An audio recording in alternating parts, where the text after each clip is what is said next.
राजस्थान की मौजूदा भाजपा सरकार तकरीबन 30 साल पहले बनाए गए नियम को बदलने की तैयारी में है। खास बात यह है कि साल 1994-95 के दौर में जब यह नियम बना था तो उस दौर में राजस्थान में भैरों सिंह शेखावत सरकार थी। हम बात कर रहे हैं राजस्थान पंचायती राज अधिनियम 1994 की, जिसके तहत 2 से ज्यादा बच्चे होने पर पंचायत और निकाय चुनाव नहीं लड़ा जा सकता है, और यदि चुनाव जीतने के बाद तीसरा बच्चा पैदा हो तो उस जनप्रतिनिधि को पद से हटाने का प्रावधान भी है। लेकिन मौजूदा भाजपा सरकार अब करीब 30 साल बाद इस नियम को बदलने की तैयारी में है, यानी पंचायत से लेकर निकाय चुनाव लड़ने के लिए 2 बच्चों की बाध्यता को हटाया जा सकता है। इसके संकेत यूडीएच मंत्री झावर सिंह खर्रा ने दिए हैं। दलील दी जा रही है कि जब सरकारी कर्मचारियों पर 3 संतान के प्रतिबंध में राहत दी गई तो फिर जनप्रतिनिधियों के साथ आखिर भेदभाव क्यों हो। कई जनप्रतिनिधियों से लेकर संगठन तक इसकी मांग कर चुके हैं। लिहाजा आज चर्चा करेंगे इसी मुद्दे पर कि आखिर इसके क्या मायने हैं, और इसी मुद्दे पर चर्चा के लिए हमारे साथ में कुछ खास मेहमान जुड़ चुके हैं। उनका परिचय आपसे करवा देते हैं। हमारे साथ में सुरेश गर्ग जी जुड़ चुके हैं, जो कि भारतीय जनता पार्टी के प्रवक्ता हैं। साथ में संदीप कलवानिया जी जुड़ चुके हैं, कांग्रेस पार्टी के प्रवक्ता। बंशीधर गढ़वाल जी, जो कि सरपंच संघ राजस्थान के अध्यक्ष हैं, वो भी हमारे साथ जुड़ चुके हैं। और साथ में हमारे साथ जुड़ चुके हैं कमल टांग, जो कि राजस्थान के समन्वयक हैं इलेक्शन वॉच के। आप चारों का बहुत स्वागत है। सबसे पहले चर्चा की शुरुआत सुरेश गर्ग जी मैं आपके साथ करना चाहता हूं। क्या कुछ सरकार की मंशा है, क्योंकि आप ही की सरकार थी 1994-95 के दौर में, आज से तकरीबन 30 साल पहले भैरों सिंह शेखावत जी ने भी बहुत सोच समझ कर ये फैसला लिया होगा, तो इसे बदलने की कोशिश या बदलने की जरूरत आखिर क्यों पड़ी? देखिए दीपक भाई, 1994-95 में ये जो हमारे भारतीय जनता पार्टी की सरकार थी, तब ये निर्णय लिया गया था कि 2 से ज़्यादा बच्चों के बाद में अगर 2 से ज़्यादा बच्चे हैं तो वो चुनाव के लिए अयोग्य घोषित किया जा रहा था, शहरी निकाय चुनाव के अंदर और पंचायती राज चुनाव के अंदर। ये 27 नवंबर 1995 के बाद में अगर कोई बच्चा जन्म, अब इसके बाद में 2002 में सरकारी कर्मचारियों के लिए भी ये चीज़ें लागू हो गई थी।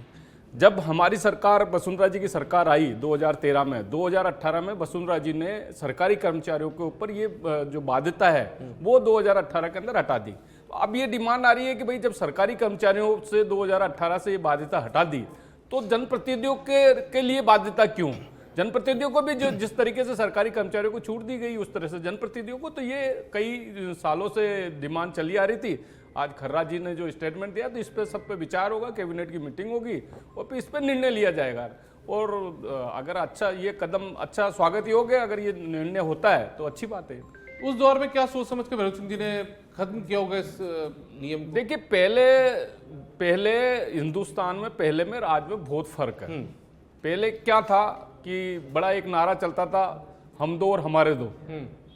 काफी मतलब ये काफी नारा फेमस हुआ था। वसुंधरा और इंदिरा गांधी जी के टाइम पे तो नसबंदी के 3 दला, इंदिरा, संजय बंसीलाल, ये नारे चलते थे।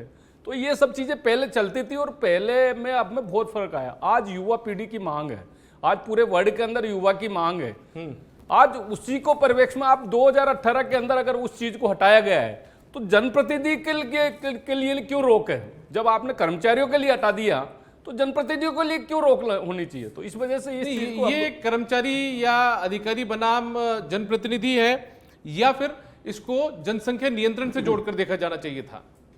नहीं, अब 1994-95 में तो जो लगाया था वो भैरों सिंह जी ने कुछ सोच समझ के ही लगाया था। आज की अगर मान लो अगर 2018 के अंदर उस चीज को हटाया है तो निश्चित रूप से कहीं कहीं कोई चीज थी तो उसी वजह से हटाया, और वो चीज को हटाया तो नहीं, हालांकि विचार कर रही है आपकी सरकार फिलहाल, तो ठीक है। नहीं, 2018 में कर्मचारियों का कर्मचारियों वाला, अब जनप्रतिनिधियों के लिए विचार कर रही है सरकार। ठीक है, अगर होता तो बेहतर है, मतलब कुल मिलाकर आपकी नजरों में जी, यदि ऐसा आ जाता है नियम हाँ, की बात आ जाता तो अच्छी बात है ना। ये तो कोई ऐसी कोई बात है नहीं, विचार चल रहा है, मंत्री जी ने अपने दिया है, अभी कैबिनेट में निर्णय होगा, मुख्यमंत्री जी से निर्णय होगा, जनप्रतिनिधियों से भी सबसे सलाह ली होगी। ठीक है, देखा है कि विधानसभा में भी इस बात पर चर्चा हुई है। संदीप कलवानिया जी, आप किस तरीके से देखते हैं, कांग्रेस पार्टी किस तरीके से देखती है? क्या ये सिर्फ एक जुमला होगा या फिर इसका कोई फायदा भी मिलेगा?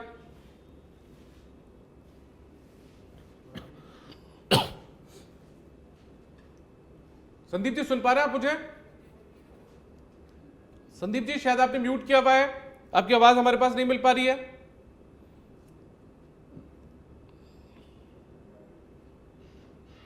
ठीक है, बंशीधर गढ़वाल जी, आप किस तरीके से देखते हैं? हालांकि आप लोगों के लिए तो ये थोड़ी राहत वाली खबर है, जिन लोगों के 3 बच्चे हो गए थे वो चुनावी इस पूरे घमासान से बाहर निकल जाते थे, चुनावी रण से बाहर निकल जाते थे। ऐसे में आप लोगों के लिए तो राहत की बात है। ये कैसे देखते हैं आप? सबसे पहले तो मैं आप सभी को नमस्कार। और मंत्री महोदय को जिन्होंने एक इस ऐतिहासिक कदम की ओर वार्ता को बढ़ाया है, हम लोगों ने भी इस चीज़ के लिए मंत्री जी से ज्ञापन भी दिए थे, वार्ता भी की थी और पूरे क्षेत्र से मांग उठ रही थी कि अध्यक्ष महोदय ये मांग भी आप रखो। तो हमने मांग रखी थी और सरकार ने इसके ऊपर विचार किया जा रहा है सरकार द्वारा। और अगर ये नियम हटाया जाता है तो आम लोगों के लिए बहुत अच्छी खबर होगी, क्योंकि जब सरकारी कर्मचारियों को 2018 में इससे राहत मिल गई तो जनप्रतिनिधियों को भी क्यों नहीं मिले। तो ये सरकार ने जो कदम उठाया है वो स्वागत योग्य है। और ऐसे कदम कई बार सरकार जल्दीबाजी में ले या कुछ कारणवश ले, लेकिन सरकारों को कई नियमों को वापस लेना भी पड़ता है। जी, उस दौर में क्या सोच कर भैरव सिंह जी ने लगाया होगा? जनसंख्या नियंत्रण के लिए लगाया होगा ये राइडर जो लगाया था? जब ये नियम भैरव सिंह जी ने लगाया था तब जनसंख्या नियंत्रण का काफ़ी जोर था कि जनसंख्या को नियंत्रित किया जाए। और भारत में जनसंख्या बहुत ज़्यादा थी और उसको नियंत्रित करने का केंद्र सरकार भी प्रयास कर रही थी और उसके तहत ये नियम लगाया गया था और ये अच्छा भी रहा। और उसके तहत अब जब लोगों की ये डिमांड निकल रही है कि कर्मचारियों पे हटाया गया है, तो जनप्रतिनिधियों ने भी डिमांड करी कि अपने पंचायत राज के नियमों में भी इसको हटाया जाना चाहिए, जिससे कई लोगों को राहत मिलेगी। और मैं तो सरकार से ये भी कहना चाहूँगा कि एक नियम वसुंधरा जी की सरकार की टाइम शिक्षा का भी लगाया गया था, तो उसकी का भी विरोध हुआ था। काफ़ी जनप्रतिनिधियों पे आज भी केस चल रहे हैं। तो उन जो भी जनप्रतिनिधि उन केसों में फंसे हुए हैं, झूठे केस लगा दिए गए इधर उधर, आज तक भी उनका फैसला नहीं हुआ, लेकिन वो कोर्टों के चक्कर काट रहे हैं। तो सरकार उन केसों को भी वापस ले तो बड़ा फायदा होगा। और उस नियम को कांग्रेस सरकार ने वापस ले लिया था, हम लोगों ने उसका विरोध किया था और कांग्रेस सरकार ने डिमांड रखी थी। तो उस समय पायलट साहब मंत्री थे, उन्होंने इस नियम को वापस किया था। तो उससे पंचायत राज में जिन लोगों पे पूर्व में वसुंधरा जी की सरकार के टाइम जो केस लगे हुए हैं, उनको भी सरकार द्वारा पहल करनी चाहिए और उनको भी राहत देनी चाहिए। ठीक है, कमल टाक जी, इस फैसले को इलेक्शन वॉच किस तरीके से देखता है? क्योंकि जनसंख्या नियंत्रण को लेकर लगातार बातें उठती थी, कई बार बातें ये भी होती थी कि हम चीन से आगे निकल जाएंगे, यदि जनसंख्या ज्यादा होगी तो लोगों को जो उनके हक की चीजें हैं, चाहे वो रोटी कपड़ा मकान हो, शिक्षा हो, इन तमाम चीजों पर, स्वास्थ्य हो, वो बेहतर तरीके से बुनियादी जो सुविधाएं हैं वो नहीं मिल पाएंगी। ऐसी स्थिति में सरकार एक कदम उठाती है, 30 साल बाद में उसी दल की सरकार आकर इस नियम को बदलने की कोशिश में जुट जाती है। किस तरीके से देखते हैं आप?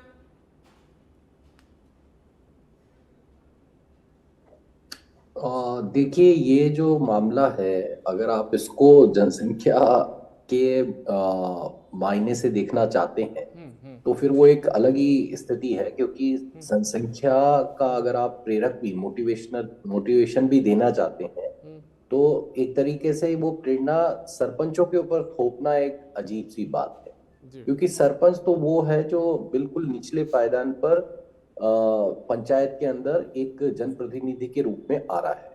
अगर ये करना है तो सबसे पहले एमएलए और एमपी से करना चाहिए था। तो आप पंचायत के प्रतिनिधि के ऊपर कर रहे हैं जो पंचायत का सरपंच है, जबकि आपने एमएलए एमपी पे नहीं किया।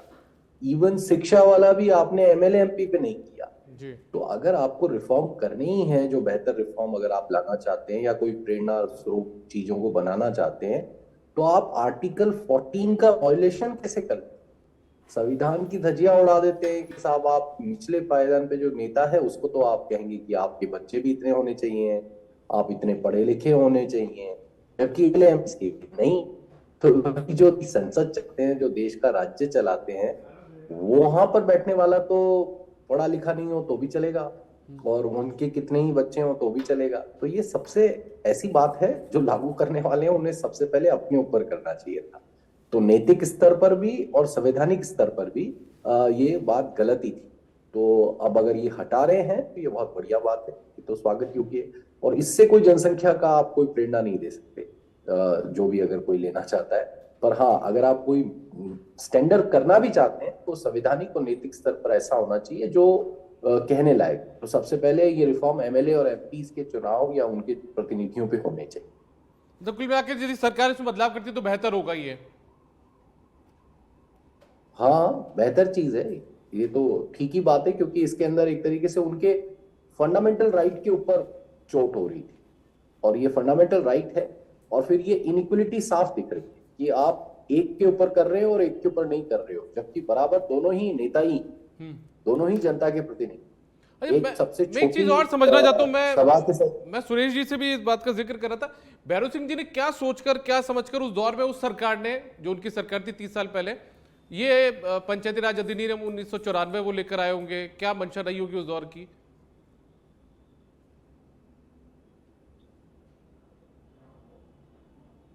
आप किससे पूछ रहे हैं? मुझसे? मैं जी जी जी कमल जी, मैं आपसे ही जानना चाह रहा हूं। हाँ, देखिए, मंशा तो ये बात सही है कि ये लोगों को प्रेरणा देने से ज्यादा राजनीतिक स्टंट ज्यादा है। तो अब ये राजनीतिक स्टंट आप करके एक तरीके से कह सकते हैं कि साहब हम देखो कितना प्रोग्रेसिव काम कर रहे हैं, पर ये प्रोग्रेसिव है नहीं। प्रोग्रेसिव काम होगा जब वास्तव में लोगों को आप शिक्षित कर लें। मेरा तो एक सवाल ये था कि जैसे पिछली बार सरकार कह रही थी कि व्यक्ति शिक्षित नहीं होगा तो क्या पंचायत चलाए। ठीक बात है, मान लीजिए कि शिक्षित नहीं आया, आप 1 साल के अंदर प्रौढ़ शिक्षा में, 2 साल के अंदर आप 8वीं और 5वीं सब पास करा सकते हो। 1-1 साल का है, ब्रिज कोर्स है 6-6 महीने का है। क्या सरकार वो वाकई एफर्ट करती है कि अपने प्रतिनिधि को उतना पढ़ा लें कि भाई वो कम से कम लिखने पढ़ने लायक हो जाए, उसको समझ आ जाए? तो बात यहाँ है कि क्रिएटिविटी की नहीं है, कोई रचनात्मक नहीं है, सिर्फ एक राजनीतिक स्टंट भर। लेकिन ये इससे फिर इसका बात अर्थ क्या उसमें है? शिक्षा आप में भी पहुंचना कमल जी क्या फिर वहीं आ जाती है। मंत्री तो ठीक है, कम पढ़े लिखे चल जाएंगे, विधायक भी चल जाएंगे, सांसद भी चल जाएंगे, लेकिन सरपंच आपको पढ़ा लिखा चाहिए। हाँ, वो तो मैंने कहा ही, वो इक्वलिटी वाला और नैतिकता वाला तो मामला है ही कि अपने ऊपर पहले नहीं, पहले आप उनके ऊपर कर रहे हैं जिनके ऊपर आपसे वो काफी निचले स्तर पर जाके काम कर रहे हैं। आप तो बहुत ऊपर काम कर रहे हो, तो अपने ऊपर नहीं तो नैतिक स्तर पर भी नहीं, और संवैधानिक स्तर पर भी ये गलती है। ठीक है तो मेरा तो उसके अलावा ये कहना है कि आप रचनात्मक भी नहीं है, तो जो वो किया गया था वो बिल्कुल राजनीतिक स्टंट ही कहलाए।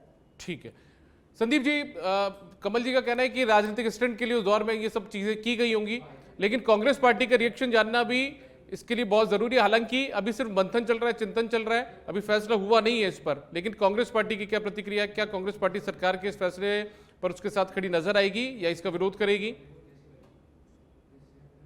देखिए दीपक जी, जो पहला जो आपने इनसे मेरे से सवाल पूछा था कि ये जुमलेबाजी है या क्या है, तो निश्चित रूप से भारतीय जनता पार्टी जब से सत्ता में आए तब से जनता के साथ जुमलेबाजी ही कर रही है। चाहे आप किसी भी क्षेत्र में देख लें, चाहे शिक्षा में देख लें, चाहे रोजगार में देख लें, चाहे पंचायत चुनाव को लेकर देख लें, तो निश्चित रूप से भारतीय जनता पार्टी के किसी भी बयान पे गौर करना और उस पर प्रतिक्रिया देना। रिसेंटली जो आप इसकी बात कर रहे हैं जाबर सिंह खर्रा जी के, जो इन्होंने बयान दिया, तो इनके बयान की कोई महत्वता नहीं है, क्योंकि इन्होंने पंचायत चुनाव को, नगरीय चुनाव को लेकर अलग अलग बयान दिए हैं, वो उसी पे एक पे भी खरा नहीं उतर पाए हैं। तो आज इस बयान को लेकर ये अगर कानून में कोई संशोधन करेंगे और उसके बाद में कोई इसको मूर्त रूप देंगे, तो उसके बाद में कांग्रेस की आधिकारिक रूप से प्रतिक्रिया होगी, हम उसकी समीक्षा करेंगे, उसके बाद में आपको इसके बारे में बताया जाएगा। दूसरी बात मैं आपको बताना चाहूंगा कि भारतीय जनता पार्टी ने इससे 2015 में भी, जब वसुंधरा राजे जी की सरकार थी, तब उन्होंने इन पंचायत राज संस्थाओं में जनप्रतिनिधियों के लिए शैक्षिक योग्यता की भी अनिवार्यता की थी। सरपंच के लिए 8वीं की थी, और पंचायत समिति सदस्य और इनके लिए जिला प्रमुख के लिए 10वीं की थी, और वार्ड पंच के लिए 5वीं कक्षा उत्तीर्ण करने के लिए प्रावधान किया था। उस प्रावधान के बाद में आप देखें कि जनप्रतिनिधियों पर अनेक तरह के मुकदमे दर्ज करवाए गए, उनको निर्वाचित जनप्रतिनिधियों को उनको सीट से हटाया गया था, उनका कार्यकाल पूरा नहीं होने दिया गया था। तो भारतीय जनता पार्टी इस तरह के जो प्रयोग करती है, आज यदि लोकतांत्रिक आज इस मुद्दे पर हम संदीप जी चर्चा कर रहे हैं, यदि उसका हैं। फैसला लेती है सरकार, यदि नियमों में बदलाव कर देती है, छूट दे देती है, 2 से ज्यादा बच्चे और चुनाव लड़ सकते हैं, तो उसको लेकर अभी कांग्रेस पार्टी का रुख साफ नहीं है, मतलब कुल मिलाकर ये समझा जाए। मैंने अभी आपको मैंने बताया ना कि यह संविधान, आपने राजस्थान पंचायत राज एक्ट के 1994 की धारा 19 में इसका प्रावधान किया गया है कि जिसमें 27 नवंबर 1995 के बाद में अगर तीसरी संतान अगर होती है तो उसको अयोग्य माना जाएगा निर्वाचन के लिए। मगर अभी जो खर्रा जी का जो बयान है मंत्री जी का, उसका कोई आधिकारिक रूप से अभी कोई पुष्टि नहीं हो पाई वो है सरकार आधिकारिक की तो तरफ चलिए से, ठीक अभी है, कोई वो संशोधन जब नहीं ले पाए वो हैं। जब उसको नियमों को बदल देते बात अलग है, लेकिन कांग्रेस पार्टी का क्या स्टैंड है मैं ये थोड़ा समझना चाहता हूं। कांग्रेस पार्टी सरपंचों के समर्थन में वो या जो दूसरे जो पंच उनके समर्थन, आधिकारिक रूप से ऐसे तो नहीं होगा। अगर कैबिनेट में रखा जाएगा और विधानसभा में चर्चा होगी तो उस समय आपको इसके बारे में कांग्रेस के स्टैंड के बारे में बताया जाएगा। मगर आज राजस्थान में भारतीय जनता पार्टी ठीक है, मतलब ये कुल पंचायती मिलाकर राज ये संस्थाओं को वो मान गया मैं कमजोर कर शिक्षा रहे का वो हैं। लेकर आया और आप कुल मिलाकर देखें, आपका आरोप है जुमलेबाजी कर रही है। ठीक है, निश्चित रूप से ठीक तो है। आप देखें, एक मिनट दीपक जी, 243 ई और यू में स्पष्ट प्रावधान है कि 5 साल में चुनाव कराया जाए। वो मान खर्रा गया, जी मैं आ रहा हूं लगातार सर, ये बयान तो दे- जवाब नहीं, सुरेश नहीं, गर्ग जी देंगे ना। एक मिनट ना आप देखें, लगातार ये खर्रा जी ये कह रहे थे कि हम नहीं जनवरी में करवा लेंगे वो सब चीजें। सितंबर में ठीक है, करवाएंगे। वापस आता हूं मैं आपके निश्चित रूप समय से भारतीय कम है, जनता पार्टी की कथनी और समय करनी कम में है फर्क संदीप जी, इस तरह के समय कम है मेरे बयानबाजी- पास। सुरेश गर्ग जी, क्या ये कुल मिलाकर जो एक राजनीतिक जो सियासी आप इसको वो बोल दीजिए बातचीत का आपने जो दौर है वो छेड़ दिया है इस पूरी बयान के बाद में, तो क्या माना जाए कि समय पर पंचायती राज चुनाव या जो निकाय चुनाव है वो आप लोग करवा नहीं पा रहे हैं, उसी बीच में लोगों का ध्यान भटकाने की कोशिश के तौर पर भी ये एक नई कवायद शुरू की आप लोगों ने? लेकिन पहली बात तो ये कि चुनाव को सरकाया जाना है, चुनाव को आगे तक बढ़ाने का तो कहीं पे कुछ है ही नहीं। एक राज्य एक चुनाव का प्रावधान हमने लाए थे कि भाई हम राजस्थान के अंदर एक राज्य एक चुनाव लाएंगे। फिर इसके बाद में परिसीमन का, ये लोग तो परिसीमन, भाई जब इनका शासन था 2018 से 2023 तक क्या किया था इन्होंने? आनन फानन में जिले बना दिए थे, आनन फानन में संभाग बना दिए थे। अरे भाई उसका परिसीमन भी तो जरूरी था ना। कौन सी पंचायत किस में जिलेगी, कौन से जिले में जाएगी, कौन से संभाग में जाएगी, सबको तहस नहस कर दिया था इन्होंने। अब उन सब चीजों का परिसीमन हुआ है। परिसीमन होने के बाद में ये निर्णय लिया कि भाई एक राज्य एक चुनाव होना। हम चाह रहे हैं कि पूरे राजस्थान में, क्योंकि बार बार चुनाव होने से आचार संहिता लगती है, आचार संहिता लगने से जो विकास है वो रुक जाता है, डेवलपमेंट नहीं हो पाता, काम नहीं हो पाते जनता के, जनता परेशान रहती है। तो हम चाहते हैं कि भाई एक राज्य एक चुनाव हो, एक साथ सभी के निकायों के चुनाव कराना चाहते हैं। अब इसी बीच में एसआईआर आ गई। अगर एसआईआर, तो ये तो अच्छा विषय है, उसका भी कांग्रेस विरोध कर रही है कि साहब एसआईआर क्यों आ गई। अरे भाई अगर जो भारत का निवासी नहीं है वो वोट दे रहा है, क्यों भाई? जो भारत का निवासी नहीं है उसको तो बाहर ही रहना है ना, उसको वोट का अधिकार क्यों है? उसका कांग्रेस एसआईआर की बात नहीं, समय पर चुनाव नहीं करवाए जा रहे हैं। लेकिन दीपक जी मेन बात यह है कि कांग्रेस के प्रवक्ता ने यह नहीं बोला कि यह कदम स्वागत योग्य है। अरे भाई ये अच्छा है या बुरा है वो चीज पे तो जो ना, आपको बुरा लग रहा था ये बोल दो। इससे तो यही साबित होता है कि कांग्रेस इसका विरोध कर रही है। अगर इनको अच्छा लगता तो बता देते कि नहीं नहीं ये तो अच्छी बात है, तो ये इसका मतलब है कि कांग्रेस इसका विरोध कर रही है। संदीप जी, हम आपकी ये कह रहे हैं खामोशी कि को भाई ये या चीज है, ये अच्छा इस पूरे कदम है। मामले में जब स्पष्ट रूप जो कर्मचारियों साहब के ने लिए उसको हटा लेकर दिया तो फिर आपका जनता आपके क्यों विरोध मिली के क्यों तौर नहीं? पर बीजेपी देख रही है इसे? देखिए दीपक जी, मैंने अभी शुरुआत में ही कहा था कि खर्रा जी के बयानों की कोई वैधानिकता नहीं है, क्योंकि खर्रा जी ने अब तक पंचायत चुनाव में और नगरीय निकाय को चुनाव के लेकर जो भी बयान दिए हैं, यहाँ तक कि पुनर्गठन के जो मामले बयान में भी दिए जो भी वो बयान बिल्कुल दिए धरातल पे आए उनमें भैया। पलटूराम आपकी साबित तरह हुए हैं। जुमलेबाजी नहीं खर्रा थी जी ने अब तक पलटूराम 2018 से 2023 तक ये मुद्दों को भटकाने का काम है। ये चुनाव भ्रष्टाचारी जो सरकार थी, लोकतांत्रिक वो व्यवस्था चीज को तो नहीं है ना, कम से कम लोकतांत्रिक भ्रष्टाचारी सरकार तो नहीं है ना, ये कमरों में बंद लगातार रहने वाली सरकार तो नहीं है ना। की सरकार क्या है, किया था आपने 18 से 2023 के बीच में? आज वो जो कह रहे हैं वो धरातल पे तो आते हैं ना। भूल चुके हैं, हमने पंचायत राज संस्थाओं को मजबूत किया, हमने कानूनी भैया प्रावधान आपने जोड़े। तो कुछ भी लेकिन नहीं स्पष्ट किया, नहीं कर रहे आप भी। पैसा ठीक है, खाया, चुनाव भ्रष्टाचार होगा, किया चलिए आपने तो। चलिए आप दोनों रुकिए सर एक मिनट। संदीप जी रुकिए एक मिनट, और सुरेश जी आप भी रुकिए। 74वें बंशीधर जी, संशोधन में प्रावधान किया हमने। जिस आप बस- बोलो कि ठीक अच्छा है, स्वागत ठीक है, सुरेश योग्य जी, नहीं है, सुरेश दो जी, शब्द की बात करो ठीक है, ना आप सुरेश तो। जी, ठीक है, ये सुरेश स्वागत जी। योग्य कदम है या नहीं है? बंशीधर जी, मैं आपसे जानना चाहता हूँ, समय पर चुनाव हो नहीं पा रहे, पलटूराम आप चाहे निकाय के चुनाव स्वागत योग्य कदम नहीं तो आप ठीक है विरोध कर संदीप रहे जी हो। और सुरेश जी रुकिए आप एक चुनाव मिनट। तो करवाओ ना। मैं बंशीधर जी से बात कर लूं एक मिनट सर, एक मिनट सर। आप बंशीधर जी, मेरा आपसे सवाल यह है, समय पर चुनाव कराने की बातें थी लेकिन चुनाव नहीं हो पाया, उसके बाद में अलग अलग जो महीने हैं वो भी बताया गया, कभी जनवरी की बात की गई, अब ये बात सामने आ रही कि ओबीसी सर्वेक्षण को लेकर जो रिपोर्ट थी वो समय पर नहीं आ पाएगी, तो उसकी वजह से भी चुनाव आगे खिसकना तय है। इसी बीच में एसआईआर की प्रक्रिया शुरू हो गई। ये तमाम चीजें हैं, इसको लेकर लगता नहीं है कि समय पर चुनाव हो पाएंगे क्योंकि समय तो निकल चुका है आगे। इसी बीच ये जो नए एक बयान देकर एक जो नई चर्चा जो है वो छेड़ दी गई, उसको इससे जोड़कर देखा जाना चाहिए क्या? चुनाव से लेकर इसका कोई, मेरे को लगता है कि इसका कोई महत्व नहीं है, क्योंकि चुनाव अलग चीज़ है, पंचायत राज के चुनाव अलग चीज़ है।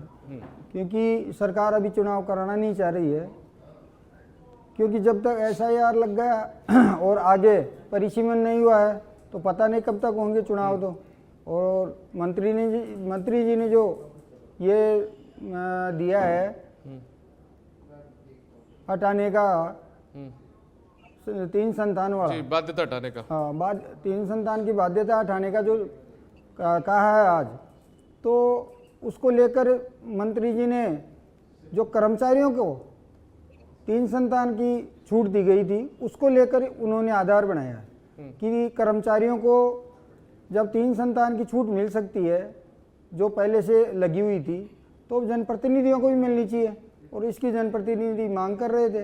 तो सरकार ने जो फैसला अगर लेना चाह रही है और तो वो स्वागत योग्य ही है हमारे लिए, तो क्योंकि सभी चुनाव लड़ने वालों के लिए है, मैं मेरे लिए नहीं बोल रहा हूँ। कांग्रेस पार्टी का रुख अभी स्पष्ट दिख नहीं रहा है, कांग्रेस पार्टी का रुख नहीं दिख रहा है स्पष्ट अभी।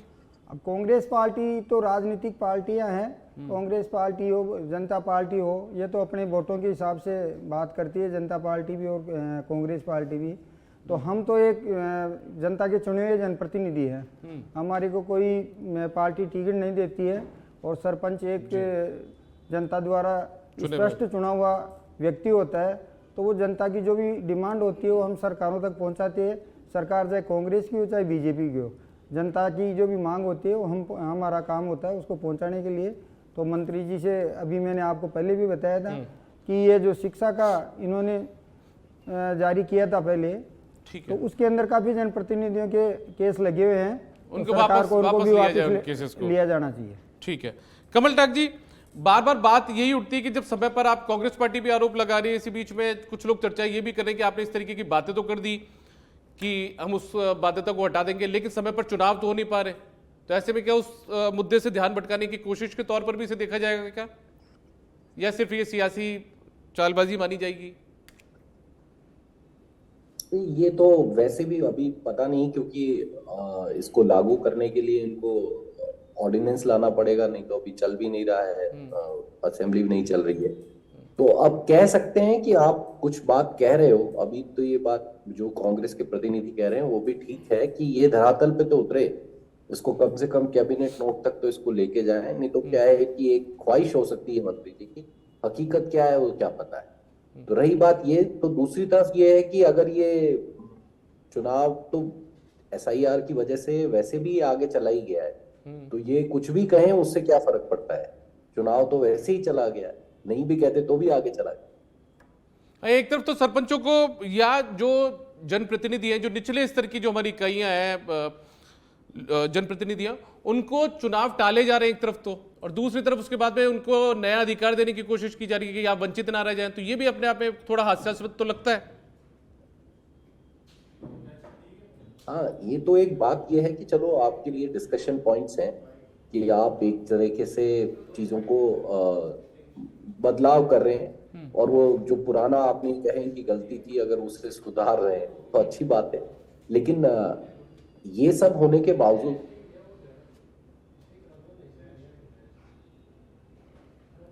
ठीक है कमल जी, आपकी आवाज मेरे पास नहीं आ पा रही है। अब आपकी आखिरी प्रतिक्रिया संदीप कलवानिया जी। समय लग रहा है। मैं आपको दीपक जी बताऊं कि अभी आपने बार बार आप भी जिक्र करें कि समय पे चुनाव, तो समय तो निकल चुका है, राजस्थान में 10,000 से मैं ज्यादा यही ग्राम तो कह रहा हूँ सर, पंचायतें समय हैं। पर चुनाव नहीं हो नहीं, पाए, हाँ, और जनवरी में वो चुनाव तो कराने की निकल बात कही चुका गई है, थी। आप संवैधानिक प्रावधानों की तो ये संवैधानिक प्रावधानों की तो धज्जियां उड़ा चुके हैं, मगर ये भारतीय जनता पार्टी जब चुनाव में आएगी तो इनको मुंह की खानी पड़ेगी, और इस तरह के पलटू राम जी, जो पलटू राम तरह के मंत्री हैं, इनके बयानों 7 उपचुनाव हुए, 5 जीत गया है, और उसमें कांग्रेस ठीक है, 7 उपचुनाव हुए, 5 जीत गए हैं। आपकी ठीक है, मेरे पास देखिए वक्त की कमी है। 5 में से 1 नंबर पे गए हो, आओ ना सड़कों पे फिर, आप तो जयपुर में तीसरे आओ ना नंबर पे फिर रहे हो, सड़कों पे। आप ठीक है। चुनाव में अभी पार्षद का उपचुनाव रहा था तो आप तीसरे नंबर पे रहे हो, आपका ठीक है संदीप जी, मेरे पास वक्त की कमी है। 55 में से 35 भारतीय जनता पार्टी जीत के आई है, 55 चुनाव हुए अब तक, उसमें से 35 भारतीय जनता पार्टी जीत के आई है, आपके 12-13 अच्छा, सुरेश जी, पे सुरेश जी, उपचुनाव में ज्यादा आंकड़े लेके आया करो आप एक मिनट पहले। संदीप जी, एक मिनट। आंकड़े लेके आया करो पहले। संदीप जी, एक मिनट। 5 विधानसभा चुनाव जीत के सुरेश आए जी, हैं। सुरेश जी, यदि ज्यादा चुनाव, यदि सुरेश जी ज्यादा चुनाव, यदि उपचुनाव भारतीय जनता पार्टी यदि जीत गई, तो इसका मतलब ये तो नहीं है कि पंचायत के चुनाव या निकाय के चुनाव टाल दिए जाए, आगे किसका दिए जाए? दीपक जी, मैं कह रहा हूं कि हमने, हमारा लक्ष्य है एक राज्य एक चुनाव। हम एक राज्य एक चुनाव की दिशा में बढ़ रहे हैं। पहले परिसीमन का काम खेला किसने किया था? इनकी सरकार ने किया था। अब वैसे ही राज्यों के जिलों की घोषणा कर दी, संभाग की घोषणा कर दी, कोई इंफ्रास्ट्रक्चर नहीं, कुछ नहीं। आप भाई इन सब चीजों को सुरेश जी, समझने आपसे में टाइम लगा सुरेश जी, ना। यदि चुनाव में देर हो रही है तो सवाल आपसे पूछना लाजमी इसलिए भी हो जाता है बिल्कुल, हम तो क्योंकि जवाब देंगे यही साहब। गलती, यही काम जब कांग्रेस पार्टी की सरकार ने सन 2019 से लेकर 20 के बीच में किया था, जयपुर, जोधपुर और कोटा में प्रशासक लगा दिए थे आईएएस अधिकारियों को, तब इन पर भी उंगली उठी थी। उस समय आप लोग भी सवाल खड़े कर रहे थे। अब सत्ता में आप है तो आपसे भी सवाल तो पूछे जाएंगे। खैर, तो सरपंचों के लिए तो वहां के जो सरपंच है उन्हीं को प्रशासक लगाया है, उन्हीं को एक कमेटी बना दी गई है। ग्राम पंचायतों के अंदर तो यही किया है। अभी नगर निगम, अभी ये मुझे ठीक बता है। दो, चलिए, जयपुर ठीक के है। 2 टुकड़े ठीक है, करना, बंशीधर जी, कोटे के 2 आखिरी टुकड़े करना, टिप्पणी जोधपुर आपकी, के 2 संक्षिप्त टुकड़े टिप्पणी करना। 30 सेकंड कौन सा में। क्या वो था? ठीक है। क्यों किए थे 2-2 टुकड़े? गोविंद ठीक है। देव जी को अलग आपकी कर दिया, आखिरी गोविंद टिप्पणी, देव आप जी, गणेश जी को अलग कंप्लीट कर कर लीजिए, दिया। कुछ कहना ये चाहे तो, कौन सा बंशीधर जी। सिद्धांत था आपका? ठीक केवल है, सत्ता ठीक है प्राप्ति सुरेश का जी, सिद्धांत था ना आपका? तो क्या किया है गाँव में, आपने क्या किया है? ठीक है। चलिए बंशीधर जी, आप कुछ बोलना चाहेंगे? नहीं, मैं तो ये बोलना चाहूँगा कि चुनाव के लिए सरकार ने बजट घोषणा करी थी कि हम 1 स्टेट 1 इलेक्शन कराएंगे। तो उसके तहत हमने सरपंच संघ ने ये आवाज़ उठाई थी कि या तो आप समय पर चुनाव कराइए, और अगर समय पर नहीं करवाते हैं तो आप सरपंचों को प्रशासक लगाइए, जिससे जनता जनप्रतिनिधियों से विहीन नहीं रहे और उनको सुनने वाला जनता के बीच में रहे। तो सरकार ने हमारे को प्रशासक लगाया। अब ये चुनाव कराना सरकार का काम है। ठीक है। और उसके लिए कई सरपंचों को प्रशासक से हटा भी दिया, वो कोर्ट भी चले गए। कोर्ट आपकी भी 30 चले सेकंड गए में कमल और टैक्स जी, वापस आखिरी भी आए। टिप्पणी, संक्षिप्त टिप्पणी। लेकिन सरपंचों को ठीक है सर, ठीक। प्रशासक कमल जी, आपकी आखिरी नहीं टिप्पणी 30 हटाया सेकंड में सर।